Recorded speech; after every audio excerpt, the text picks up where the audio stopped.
আজকে তোমাদের দেখাবো চিজি ক্রসম বানিয়ে। এই যে দেখো, নরম তুলতুলে আর সফট ক্রসম, একদম মুখে দিলে নিমিষে মিলিয়ে যায়।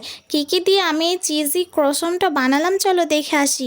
এখানে আমি প্রথমে দুধ নিয়েছি। দুধ নেওয়ার পর এখানে আমি দিয়ে দিলাম ইস্ট আর সামান্য পরিমাণে লবণ আর ডিম দিয়ে দিলাম। দিয়ে এখন সুন্দর করে মিক্স করে নিতে হবে।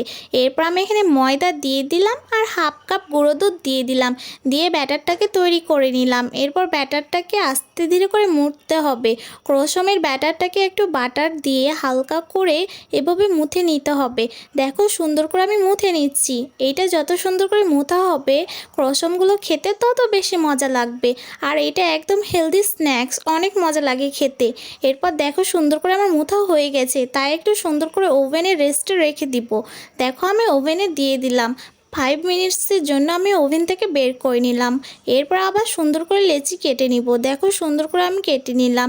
এখন একটা একটা করে আমি ক্রসন বানিয়ে নিব। দেখো সুন্দর করে আমার লেচিগুলো কাটা হয়ে গেল। এরপর আমি একটু রেস্টে রাখার পর সুন্দর করে বানিয়ে নিব। দেখো আমি রাউন্ড শেপ করে নিচ্ছি।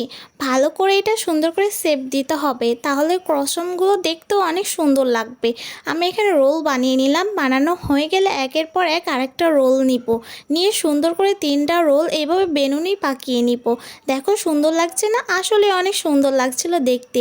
আমি আস্তে ধীরে করে বানিয়ে নিলাম। এরপর আমি ওভেনে 30 মিনিটের জন্য বেক করে নিব।